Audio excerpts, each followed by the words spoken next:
Tinalakay ngayong araw sa Kamara ang iba't ibang usapin na may kinalaman sa sektor ng kalusugan. Si Mela Lesmora sa sentro ng balita live. Angelic, sumentro sa iba't ibang isyong pangkalusugan ang talakayan ngayong araw dito sa Kamara. Giit ng mga mambabatas, ngayong malapit ng magtag-ulan, dapat ay nakahanda ang DOH sa iba't ibang sakit na maaaring idulot nito. Pasado 10:00 ng umaga kanina nang umarangkada ang oversight meeting ng House Committee on Appropriations kasama ang mga opisyal ng Department of Health at Philippine Health Insurance Corporation. Pangunahin nilang tinalakay ang budgetary performance ng DOH at PhilHealth lalo pat nalalapit na muli ang budget season o pagtalakay ng Kongreso sa 2025 national budget kung saan muling hihiling ng budget allocation ang mga ehensya. Gitang mga kongresista, mahalagang mapangasiwaan ng mabuti ng DOH at PhilHealth ang kanilang pondo lalo pat maraming Pilipino ang nangangailangan ng mga programang pangkalusugan ng pamahalaan. Kaugnay niyan, muli namang naungkat sa pagdinig ang COVID-19 ngayong may mga bagong variant na naman ito ang umuusbong at may naitatalang pagtaas ng kaso ng sakit sa ibang bansa. Ayon sa DOH, palagi naman silang nakaalerto laban sa COVID-19 at makakaasa ang publiko sa kanilang kahandaan ukol dito. Pagtitiyak pa ng ahensya, hindi na mauulit pa ang sitwasyon noong 2020 hanggang 2022 kung saan lumala ang sitwasyon sa bansa dahil sa virus. Dahil ngayon, mas maalam na ang lahat laban sa sakit at mas marami na rin tayong kagamitan at gamot laban dito. Ang Appropriations Committee meeting na ito ay bilang pagtugon sa kautusan ni House Speaker Martin Romualdez na bawat ahensya kailangan nagagamit ng husto ang budget na ipinagkaloob ng Kongreso.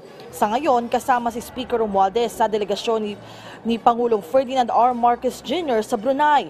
Sa isang pahayag, nagpaabot ng mainit na pagbati si Speaker Romualdez sa mga naikasang malalaking kasunduan ng presidente sa Brunei na tiyak-anyang mapakikinabangan ng bawat Pilipino. Angelic, sa mga puntong ito ay nagpapatuloy pa rin itong ang talakayan ng House Committee on Appropriations kasama ang DOH at PhilHealth. Ang pinatitiyak kasi ng mga mambabatas talagang bago mag-budget season ay masiguro na talagang nagamit naman ng iba't ibang ahensya ang inilaan sa kanilang pondo ng Kongreso noong nakaraang taon para nga ngayong 2024 bago naman sila humingi ng panibagong budget. Angelic?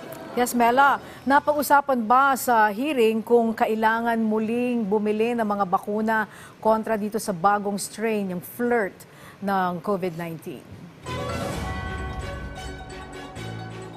Angelic, kanina nga kabilang yan sa mga pinatitiyak ng ating mga mambabatas kasi ang sinasabi nila kahit nga medyo hindi na talagang mainit yung epekto ng COVID-19 sa bansa, kailangan lagi ay nakahanda ang pamahalaan sa magiging epekto nito. At ang sabi nga, Angelic, ng DOH, talagang meron silang pinoprocure pa na mga bakuna laban nga dito sa COVID-19 at iba pang mga influenza-like diseases para nga maingatan yung ating mga kababayan. At kasabay niyan, Angelic, ang sinasabi nga at paalala ng DOH sa ating mga kababayan, iba yung pag-iingat dahil ang talagang kaligtasan laban sa kung ano-anong sakit ay magsisimula sa ating mga sarili. Angelic? Okay, nabanggit din ba kung ano na nangyari dun sa lumang stock natin ng mga bakuna na in-order, maybe not last year but the year before that?